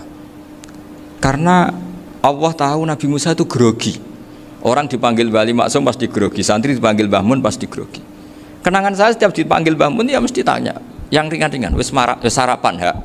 Arung sarapan ya sarapan. Pas sarapan ya kan tanduk mangan sing enak, wong santri ora tau mangan enak. Ya enggak pernah ngomong yang penting, ngendikan yang penting. Nah, karena Nabi Musa ini grogi, ini sebagian tafsir, itu ditanya yang ringan, sake iku nggawa apa? Karena pertanyaannya ringan, Nabi Musa juga ringan. Ya Nabi Musa itu sampai lali iku pangeran sing ya'lamu sirra wa akhfa. Diterangno. Niki tongkat Gusti. Gunane kathah Gusti tongkat iki. Qala ya aso ya atawakkau 'alaiha wa ahusyu biha 'ala ghanami wal ya fiha ma'arifu ukhra. Oh, tongkat Gusti niki penting Gusti. Nggih nak nggih macam-macam lah Gusti. Atawakkau 'alaiha wa ahusyu biha 'ala ghanami kangge menghalokan. Masih terangno terakhir dan yang lain-lain Gusti. Wal ya fiha ma'arifu ukhra. Sehingga akhirnya rileks. Karena Nabi Musa terus ngerti. Ternyata ketemu pangeran itu gak seserem yang saya bayangkan gitu. Pertanyaannya ringan. Itu ada ilmunya. Tapi cerita ini yang versi tafsir ini tidak yang seperti di Manaqibul Ghazali. Di beberapa kitab tentang Manaqibul Ghazali diceritakan di alam roh Nabi Muhammad SAW itu yubahi bi ummati, saking yubahinya sampai ngendikan ulama ummati ke anbiya Bani Israel. ulama umatku itu pinternya atau statusnya itu mirip-mirip lah. Kaf itu ya mirip-mirip lah, mirip-mirip kayak ulamanya apa nabinya Bani Israel. Akhirnya Nabi Musa itu tersinggung sekali, bagaimana mungkin ulama disamakan dengan apa? Nabi. Sehebat-hebatnya ulama itu kan tidak akan apa yabluhu darajatan nubuwah atau yartaqi ila darajatin nubuwah. Itu akhirnya ya kalau kamu nggak percaya panggil. Yang dipanggil Imam Ghazali. Ya Nabi Muhammad juga gak mau kalah gitu. Kalau manggil ulama RT ya kalah keok gitu. Akhirnya Imam Ghazali datang, ditanya sama Musa, "Mas muka, nama kamu siapa?" "Ana Muhammad bin Muhammad Al-Ghazali At-Tusi Asy-Syafi'i." Itu disebut panjang. Terus Nabi Musa guyu-guyu. "Kamu ulama kok ngomong yang gak penting, ditanya namanya kok penjelasannya sepanjang itu, dianggap itu satu kesalahan. Masa tanyanya nama kok ditanya jawabnya Muhammad bin Muhammad Al-Ghazali At-Tusi Asy-Syafi'i, kepanjangan itu." Ketika Nabi Musa agak mencibir, agak gimana itu, terus jadi Imam Ghazali, kalau ini masalah, lebih masalah jenengan. Apa itu? Yang tanya jenengan tuh Allah ya alamu sirra wa akhfa, dan Allah hanya tanya wa ma tilka biyaminika ya Musa. Harusnya jenengan jawab asoya titik, bukan kepanjangan. Atawakkau 'alaiha wa syubha itu kepanjangan. Allah tanya yang di bawah kamu itu apa? Yang di tangan kamu. Harusnya jawabnya hanya asoya. Tapi kenapa penjelasannya sepanjang itu? Sampai terakhir waliya fiha ma'aribu ukhra. Terus pinter tenan kayak gitu. Terus Nabi Musa terus bilang, "Ya pinter tenan aja gitu." Padahal kita tidak pernah GR seperti itu kan, kebetulan Imam Ghazali gitu. Kalau yang lain mungkin ya keok lah kira-kira gitu. Tapi ini cerita dalam khazanah keilmuan. Benar yang dikatakan Gus Zofur. Saya termasuk orang yang pernah mondok Lirboyo Pasanan. Jadi setelah saya disuruh nemani Gus Kamil, tahun berikutnya Gus jenengan disuruh. Pokoknya anakku mbok sak wulan lah kudu tahu mondok Lirboyo. Piye aku tahu ngaji Mbah Karim. Terus yang disuruh mbaturi Gus Kamil itu saya. Jadi saya pernah 1 bulan tuh di Lirboyo. Karena saya ini santri beling ya, kontraknya pokoknya penting ziarah Mbah Karim. Biasanya nggak pernah ngaji ya, pokoknya gerbar ngisa. Ziarah ya sudah. Ngaji subuh ingat saya sama Gus Imam itu dari 17 hari ingat saya ngaji 2 kali. Tapi kalau ziarah ke Mbah Karim sudah lupa jumlahnya karena memang kontraknya disuruh ziarah sampai seperti itu. Dan saking senengnya bangun sama Mbah Karim saya masih ingat ngamplopi salam template itu masih ingat untuk Gus Anwar, untuk Gus Imam, untuk Gus Kafabi, termasuk untuk Gus Maksum. Itu malam-malam saya dijak ngamplopin. Zaman itu saya masih ingat selawewu. Zaman itu kos 1 bulan itu 13.000. Jadi kira-kira kalau 25.000 itu untuk kos 2 bulan. Jadi saya krusnya itu pakai kos. Saya masih ingat Mondok Sarang itu kos 1 bulan 13.000. Berarti kira-kira 500.000 itu di amplopin sendiri sama Bang. Ini untuk Gus War, ini untuk Gus Imam, ini untuk Gus. Padahal Gus Imam ini mondoknya sudah di Mbah Mun. Itu Mbah Mun hormatnya sampai untuk jatah salam template. Nah yang ribet kebalikannya, kita pulang Gus Imam karena melihat Gus Kamil ini putrane Mbah Mun, Gus Kamil disangoni. Saya juga disangoni karena Gus Imam dulu ngaji juga sama Pak D saya, sama keluarga saya. Itu kata Gus Kamil setelah keluar, "Mau agak muni gua abal ya boten, berarti gua aku." Karena ini penting, ini kalau sampai dianggap tukar guling ribet deh. Jadi ditakwil sendirilah, "Mau gak muni gua abal ya boten wis, yes berarti halal." Tapi sama Mbah Mun ya ditanya. Ditanyanya bukan apa karena untuk meneruskan tradisi bahwa kalau kiai ketemu itu ya saling memberi hadiah, saling itu sudah faqaddimu baina adina juakum apa? Sedekah. Sehingga ketika Kapya ini punya Bali Maksum alim alama, kemudian melahirkan murid-murid yang juga ibar kayak Mbah Warsun bisa ngarang apa? Kamus Al-Munawwir, Pak Bik juga punya karangan Kamus Al-Mu'asir. Saya itu punya semua. Karena ini adalah buah dari bahwa kita ini tidak kalah sama produk-produk yang di sana. Bahwa produk di kita ini sudah cukup untuk mengantarkan orang menjadi alim alama. Dulu Mbah Zubair ke Mekah ya sudah alim alama. Gus Zofur ke Al-Azhar sudah alim. Semua teman-teman kita ke Mekah itu sudah alim semua. Padahal produk mondoknya ya tadi mau digojlok kiai ini, terus mangkel be keamanan biasanya itu. Biasanya musuh besar pondok itu keamanan. Jadi ya bukan berarti gojlok ibunya Gus Maftuh, enggak. Biasanya keamanan tuh musuhnya apa? Banyak. Itu tradisi keilmuan itu harus dijaga dengan hujjah dan dengan tadwin, dengan pembukuan. Saya punya sekian cerita ya, misalnya dulu kita mungkin iskal itu janggal. Kenapa sih orang Islam tukaran sama orang Islam itu? Sehingga di antara doa Nabi yang enggak dikabulkan Allah, enggak boleh dikabulkan sama Allah, enggak boleh, bukan berarti enggak mustajab. Memang redaksinya famana aniha, memang enggak boleh. Redaksinya bukan falam yastajib lahu tapi famana aniha. Di Al-Marrah As-Salisa ini Nabi dilarang, yaitu melarang umat Islam itu jangan sampai tukaran sama umat Islam sendiri. Itu kata Allah, ya tidak bisa kata Allah, kalau itu tidak saya kabulkan. Itu dulu guru-guru kita nyontohkan sederhana. Kira-kira kalau saya tukaran wek Gus Zofuru, Mbah Mun luwih ikhlas timbang ditukari wong liya. Nak ana kakak ditabuk adik, wong tua luwih ikhlas timbang ditabuk tangga. Barokahnya membaca kita lebih mentoleransi. Kalau ada Mbah Hashim dikritik Mbah Fakih Mas Kumambang, kita ikhlas itu. Tidak dikritik guru PAUD, itu kan. Atau dikritik orang-orang yang nggak bisa ngaji. Artinya ternyata keliru kita bilang kiai kok tukaran. Justru bagus kiai tukaran dibanding kiai dikritik guru PAUD atau dikritik orang-orang yang nggak bisa baca kitab. Akhirnya barokahnya baca kita menjadi tahu. Dulu Mbah Mun sering cerita, ini masih cerita silsilah ya. Jadi Mbah Ali Maksum tadi kita tahu di antara guru besarnya Mbah Ali Maksum tentu Mbah Mahfud Termas. Beliau adalah adik dari Kiai Mahfud Termas. Mbah Dimyati ini adik Kiai Mahfud Termas. Itu punya saudara namanya Abdul Razak, juga punya saudara namanya Dahlan. Itu yang membawa Thariqah Syadziliyah di Solo Raya, yang sekarang alhamdulillah diteruskan Gus Wafi. Dulu di antara pesannya Mbah Mun ke saya, hak Wafi kandani kon ziarah ning Mbah Dimyati. Mergo Thariqah Syadziliyah dulu itu yang bawa keluarganya Mbah Dimyati. Jadi semuanya ini masih dzurriyyatan ba'duha min ba'd. Nah pesan saya karena tadi Mbah Munawir yang termasuk orang pertama yang bawa Quran, bawa qiraah sab'ah. Kenapa saya bilang termasuk? Karena kalau bilang paling pertama ini nanti butuh data. Dan itu agak kerepotan. Nah, tapi yang jelas mimman istahara lah. Mimman istahara yang membawa sab'ah ke sini itu adalah Mbah Munawir. Terus beliau ngajarkan diantaranya ke Mbak Arwani, pakai kitab Satibi, pakai kitab Nazmus Satibi. Terus Nazmus Satibi itu diteruskan oleh Mbak Arwani, ditulis. Yang nulis dulu Mbak Dola Salam. Bapak saya itu murid Mbak Dola. Dulu Mbak Dola sebelum ke Mbak Arwani ngaji sama Ki Said di Sampang. Bapak saya sebelum ngaji di Mbak Dola sudah hafal Quran lewat buyut saya sendiri namanya Ki Zubaidi. Yang Ki Zubaidi akhirnya jadi menantunya Mbak Ahmad Su'eb. Jadi buyut saya kandung ini namanya Sofia, itu angsal keluarga Lasem, yang adiknya Sofia ini punya adik Badiah yang jadi ibunya Ki Sahal. Terus Ki Sahal punya Mbak Yu namanya Muzayanah, punya di garwa Ki Mansur punya anak Gus Qayyum. Jadi dulu ibu saya, ibunya Gus Sofur, ibunya Pak Maftu itu semuanya di Lasem. Karena saya dari keluarga Gen ya Lasem, dari keluarga sanad guru ya Lasem. Tapi Lasem Bahdawi itu dulu ngajinya di Mbah Umar Harun di Sarang. Mbah Umar Harun ini menangi Sayyid Ahmad Zaini Dahlan.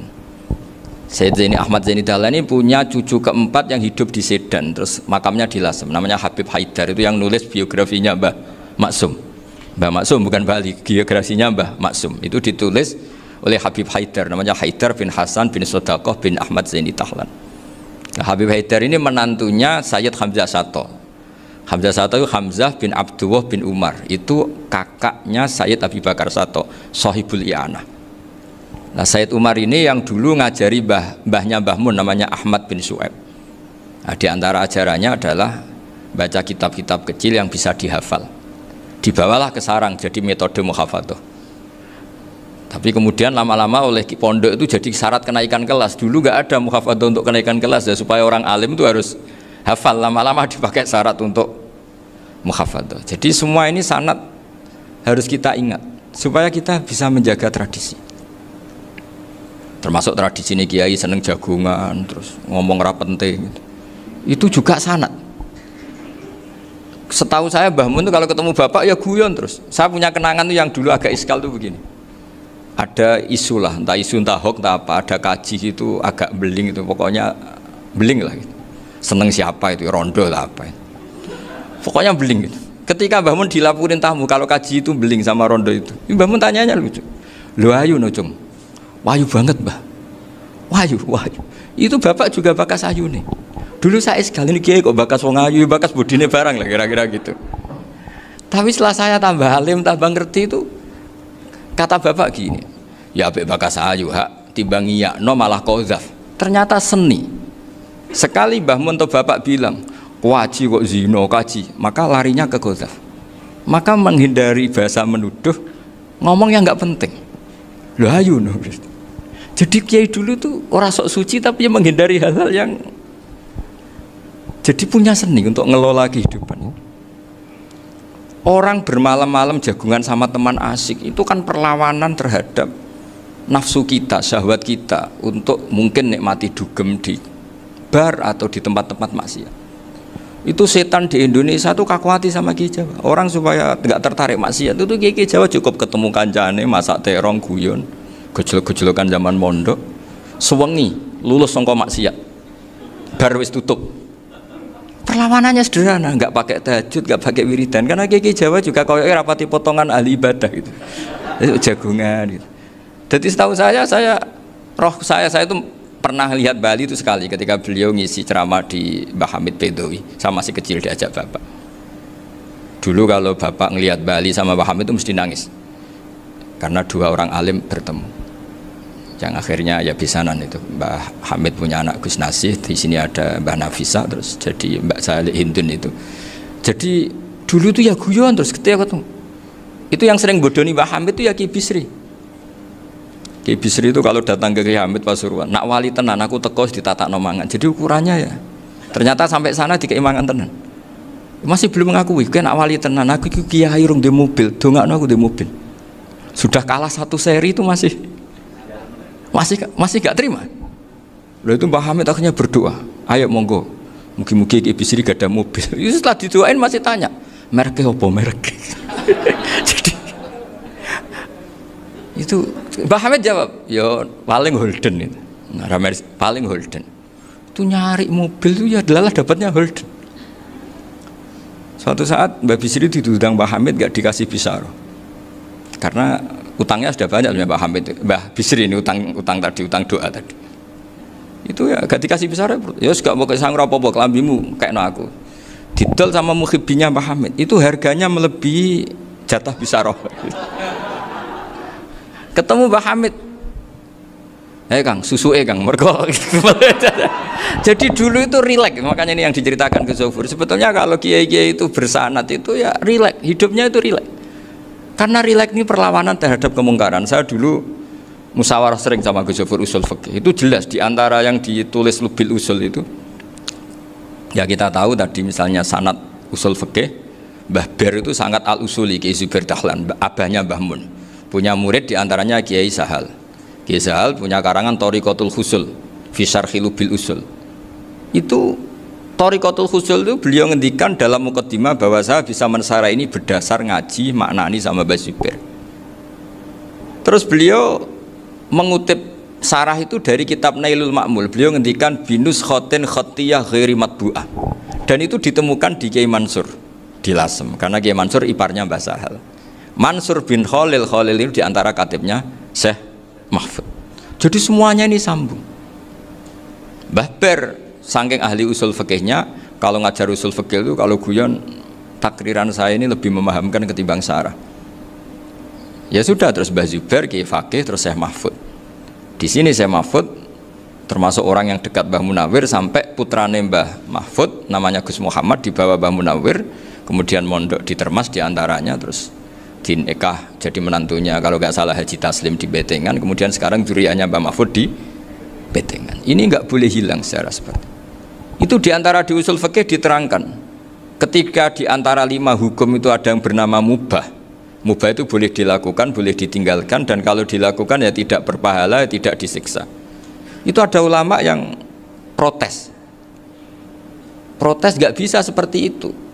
Ithma min mubahin ila wa tahaqqaqu bihi tarku haramimma fa'il zamu minas sukun tarkul qatli wa minas sukut tarkul qadaf. Tidak bisa, mubah itu tidak ada. Kalau kiai jagungan semalaman, itu Allah ngitungnya itu hada taroka dugem, wahada taroka delok dangdut, wahada taroka kada wakada. Oh, itu luar biasa. Dan kita ngikuti yang seperti itu saja. Gak usah tahajud, gak usah witir telulas, kaya ora kuat timbang gremeng. Sewengi jagungan, setan ngenteni kita tergoda maksiat, ternyata maksiatnya sampai tutup, kiainya masih apa? Jagungan. Jadi jagungan saja ada ilmunya bahwa itu perlawanan terhadap tarkul ma'asi. Sehingga bagaimana Anda katakan mubah ini mubah, toh gunanya adalah tarkul haram. Meskipun efek mubah juga bisa tarkul wajib, wae bojo blonjo turu. Ya kan wayang rumah ibuke turu. Itu halal wajib. Jadi mubah itu resikonya ya bisa tarkul wajib, bisa tarkul haram. Sehingga kalau sanad ini terjaga secara baik, secara kultur, saya sering juga jagungan sama Gus Yofur itu mesti tak niati gitu. Jagungan wong alim iku ibadah dan menikmati ibadah adalah dabul auliya wa dabul ulama. Kata Imam Ghazali pada akhirnya waqud buhadatin al istilzat bil mubahat. Kata Imam Ghazali, pada akhirnya qutbu hadaddin, madaru hadaddin, pokok dari agama ini adalah melawan kemaksiatan dengan kita menikmati al-istidzat bimubah. Kita menikmati sesuatu yang dibolehkan Allah Subhanahu wa taala. Dan seperti ini itu bisa qasmu dhuhri syaitan, bisa menghancurkan punggungnya setan. Karena kalau melawan setan dengan ibadah ini kadang kita capek selain isra potongan. Tapi nak kangkang neng komplek H gitu jagungan mbek kancane ngenang melarate mbok ngenang ras sekolah ramunggah kenangan sing ramunggah diarani istiqomah gitu kan diarani tulus zaman kok sing munggah dianggap kesusu. Saya ini punya pondok Quran, kalau ada yang hafal 3 tahun mesti digojlok kancane gak apik kesusu itu mesti tidak barokah karena tergesa-gesa apa hatam. Sehingga yang nggak hatam-hatam itu kayak partai mayoritas. Ini yang partai tulis zaman katanya. Ahlus sobri katanya. Akhirnya di pondok gara-gara itu mau guyon, tapi nggak ada stigma sih yang nggak naik. Di pondok sarang itu saya punya temen itu banyak yang sekelas dengan saya, sekelas sama Gus Kamil, akhirnya sekelas dengan Gus Sofur. Padahal saya ini kakak kelas. Saya temannya Gus Kamil, temannya Gus Sofur. Ini anak ini nggak pernah naik. Itu nggak dinyek, nggak dicibir di pondok. Karena guyonan tadi. Guyonan bahwa ini bagian dari bentuk apa? Istiqomah. Nanti yang goblok juga tenang. Karena kiainya cerita, kadang santri goblok ya barokah. Di sini pondok akeh santri ora tau sinau ning omah dadi kiai gede. Selalu kiainya tuh cerita seperti itu. Akhirnya sing goblok ya bangga dengan kegoblokannya. Iya, jadi kiai itu orang yang meskipun guyon ini barokahnya Masya Allah. Dan setahu saya kiai-kiai alim itu ya senengannya guyon karena tadi guyon itu luar biasa. Bapak saya itu kalau pesan sama saya itu enak ngaji is guyon nice. Wong ning omah mikir utang, mikir wedi bojo macam-macam kok ngaji mbok jak nangis pisan, nangis ping pindho gitu. Sudah jak guyon ae. Paling gak lali. Gitu. Dan beliau punya dalil kul bi fadlillah bi rahmati fa bidzalika falyafrah. Jadi jangan sampai orang ini farah bil maksiat, jangan sampai orang itu. Dan ini yang saya kenang dari sekian cerita murid Bali. Mbah Ali Maksum ya senangane guyon. Gejol-gejolkan mbek santri guyon. Ini saya maklumatkan ke semua santri beliau bahwa ini bukan sekedar guyon, tapi al-istildzat bil mubahat. Ini adalah perlawanan terhadap setan karena banyak orang bisa senang tuh kalau nunggu maksiat.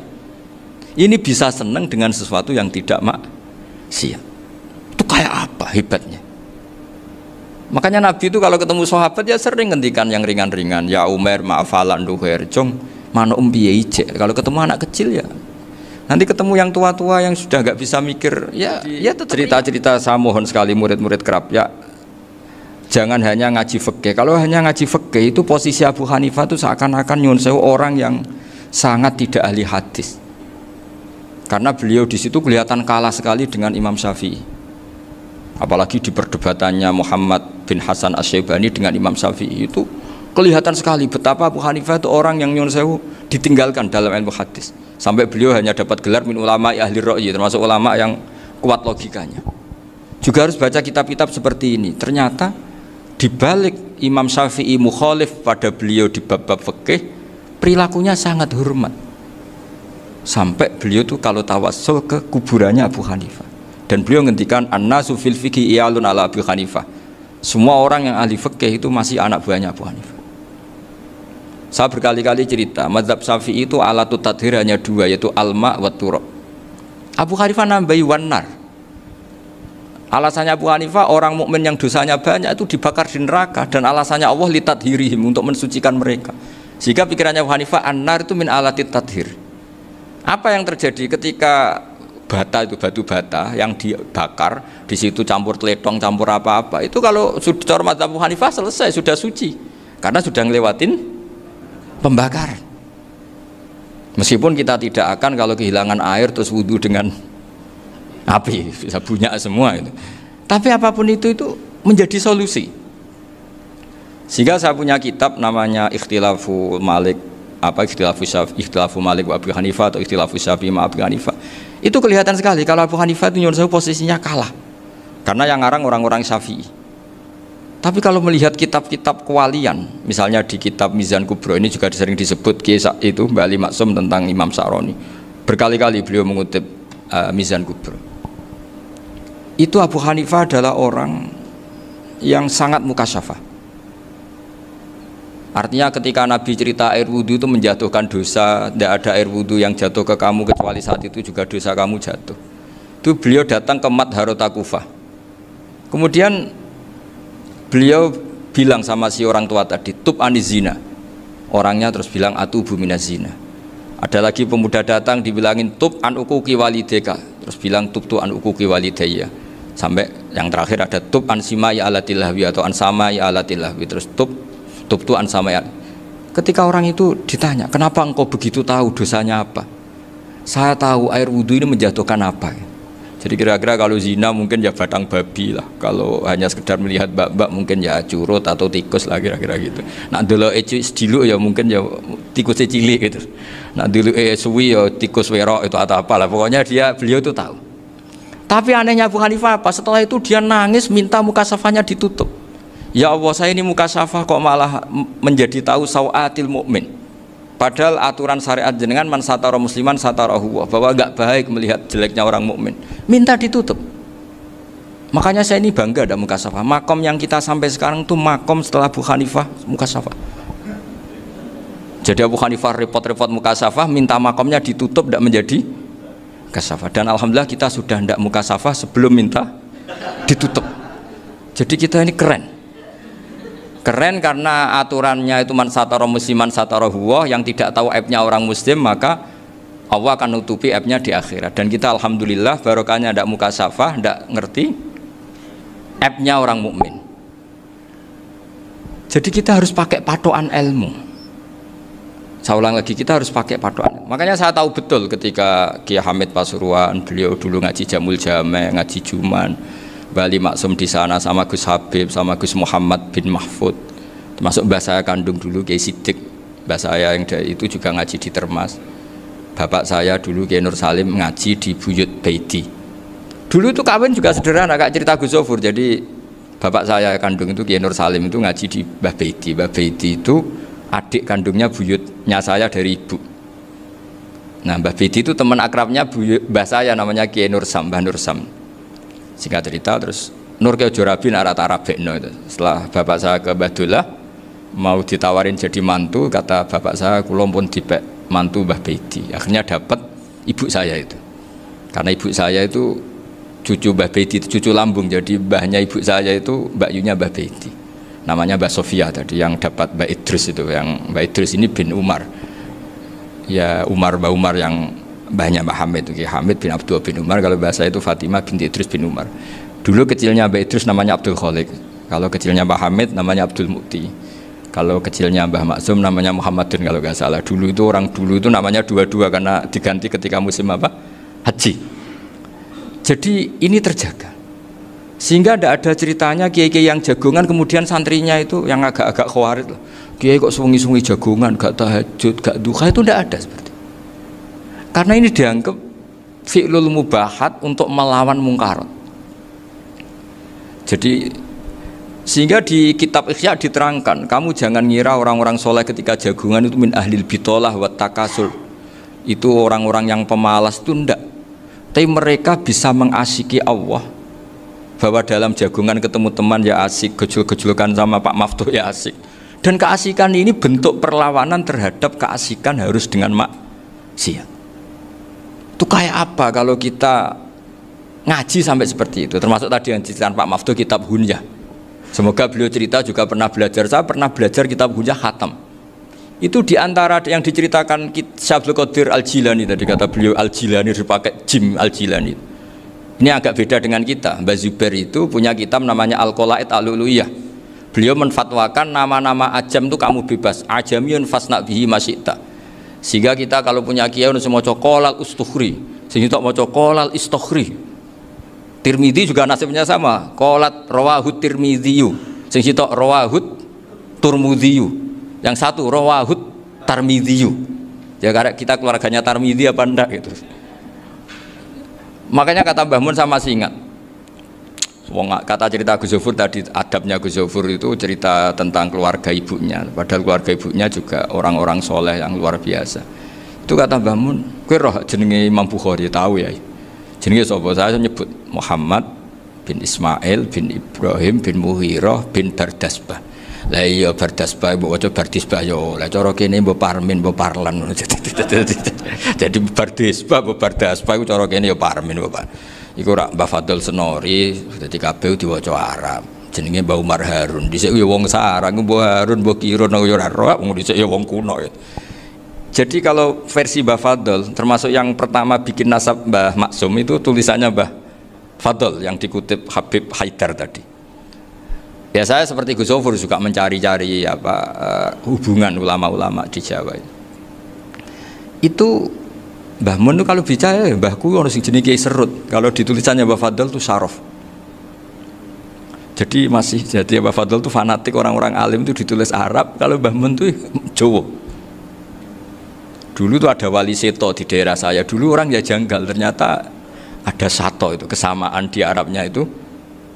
Sehingga kiai-kiai itu ada fanatik Tirmidzi, Turmudi, Tarmidzi, Jilani, Jailani karena ajamiyun fasna bihi masyita. Jadi kalau nama-nama ajam semonggo lah baca sekenanya sementing.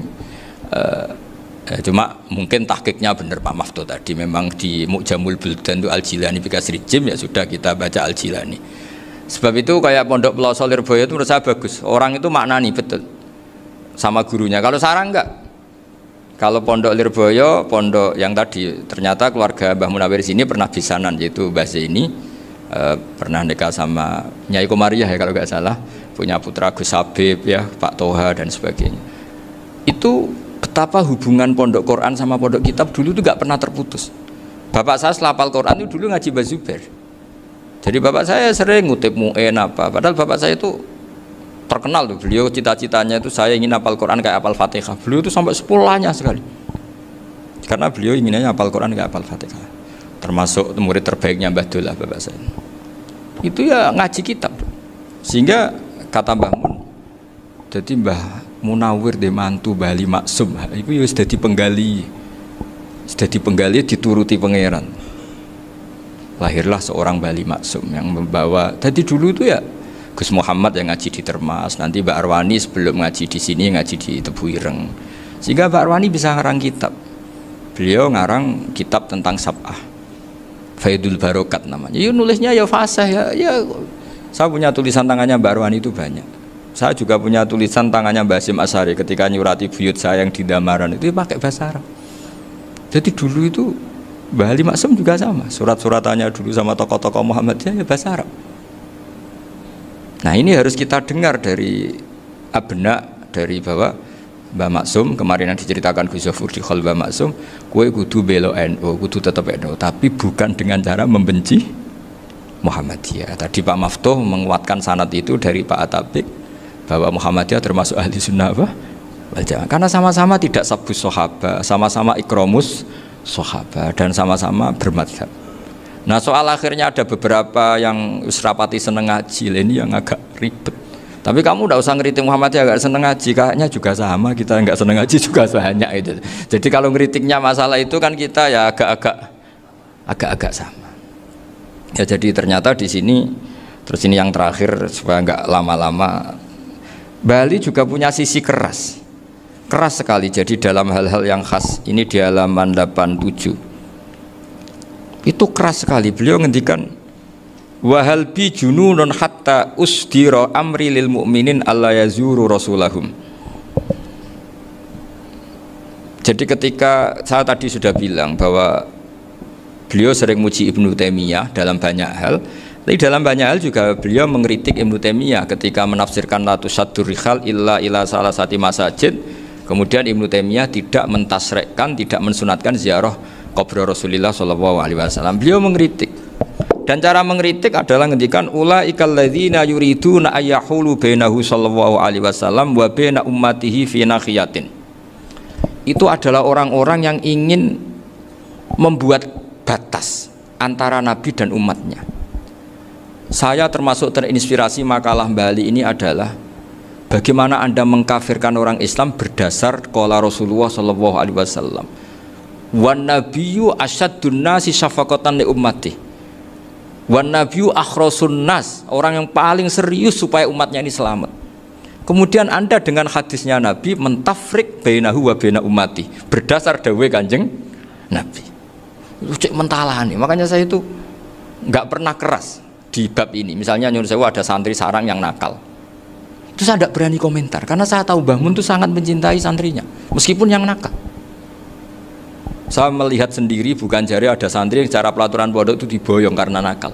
Itu Mbah Mun ngendikan begini, ya cung yo ke diboyong itu cara aturan pondok. Nah aturannya pangeran ngger kowe tobat dadi wong apik ya dadi wong saleh. Ya kowe kudu tetep sering rene, tetep santri kudu nyo akhirat. Soal pondok ya ben ana aturan, ben menjen kowe nakal nemen ya diboyong, tapi kita tetep wong apik. Jadi karena kita tidak mungkin mentafrik bainahu wa baina talamidhi. Kita tidak mungkin mentafrik baina nabi wa baina ummati karena nabi adalah apa? Asyaddun nasi syafaqatan li ummati. Sampai saking sayangnya nabi itu ngendikan syafaati li ahlil kabair min ummati. Lho koyo apa baiknya nabi? Ora melok nakal, ora melok maksiat, tapi melok nanggung swargane. Iku waktu gali sampean wis kowe utang gak apa-apa, bangkrut gak apa-apa, sing nyaur bapak. Gua sampean ngono top tenan.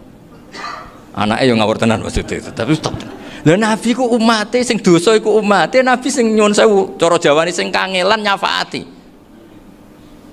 Karena nabi gak boleh dipisahkan dengan umatnya. Makanya kata Bali Maksum, ulaikal ladzina yuriduna ayyahulu bainan nabi wa baina ummati. Itu mereka-mereka adalah orang yang ingin memisahkan nabi dengan umatnya. Masa kita ngafirkan umatnya Nabi berdasar dawai Nabi?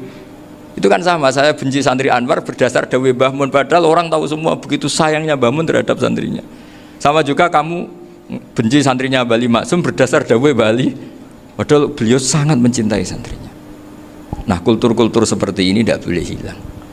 Kita punya sanad, punya guru, punya keluarga yang sama.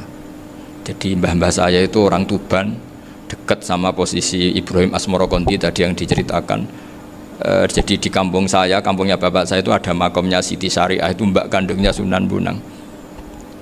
Dan bapak dulu sering ngajarin ziarah saya ke Mbak Asyari. Mbak Asyari itu bin Jumadil Kubro, berarti Mbak Asyari itu saudaranya Mbak Ibrahim Asmorokonti, gurunya Sunan Bonang. Jadi Sunan Bonang ke Tuban tuh karena disuruh ngaji sama Mbak Asyari, Mudin Asyari itu yang di Bejagung itu. Jadi ini semua sanatnya itu jelas, aturannya jelas.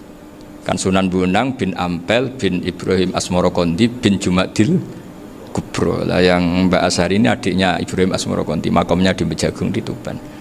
Dulu Sunan Bonang sebelum ngaji kemana-mana ngaji di Bejagung itu di Mbak Asyari itu. Terus kemudian Sunan Bonang hidup di Lasem, di Pasujudan di Lasem, makanya Lasem banyak orang alim karena ya dulu Sunan Bonang itu diantara aktivitasnya itu di Pasujudan di Lasem itu.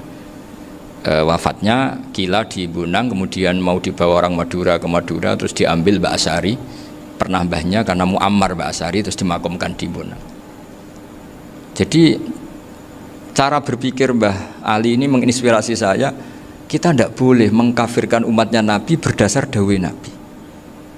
Karena apa? Itu yang tidak diinginkan Nabi. Nabi itu inginnya yang di luar itu masuk, bukan yang sudah di dalam dikeluarkan. Itu kata beliau, ulaikal ladzina yuriduna ayyahulu bainan nabiyyi wa baina ummati. Orang-orang yang tidak mentasrek ziarah pada Nabi adalah orang-orang yang ingin memisahkan Nabi dengan. Dan begitu kias berikutnya, orang-orang yang sidik-sidik muni ini kafir, ini sudah enggak benar, ini la yurja khairuhu, itu orang-orang yang memisahkan. Dan lucunya berdasar dawai Nabi. Makanya semua kalau sampai ngaji Mizan Kubro, ini kitab yang sering dikutip Bali Maksum, ketika Nabi ngintikan laisa minna man ghasyana, laisa minna man latamal hudud wa syaqqal juyub bada'a bid'awal jahiliyah, laisa minna min tilkal khoslah. Semua ulama mentafsiri laisa minna fi tilkal khoslah, bahwa dalam hal itu Islam tidak bertanggung jawab. Masa menipu berdasar dibolehkan Islam, kan tidak mungkin. Semua perilaku yang salah disebut Nabi laisa minna evitilkal khoslah, bukan laisa minna fayakunu huwa kafirun. Tidak ada satu ulama yang mengatakan laisa minna berarti orang ini kalau menipu sudah kafir. Ketika dosa ya sak dunya kafir kabeh, siapa nggak pernah menipu. Alhamdulillah sudah ngaji bareng ya, bersama guru kita Gus Bak tercinta, bersama channel Barokah Ngaji. Semoga bermanfaat dan barokah untuk kita semuanya. Jangan lupa like, komen, dan subscribe. Terima kasih. Sekian. Assalamualaikum warahmatullahi wabarakatuh.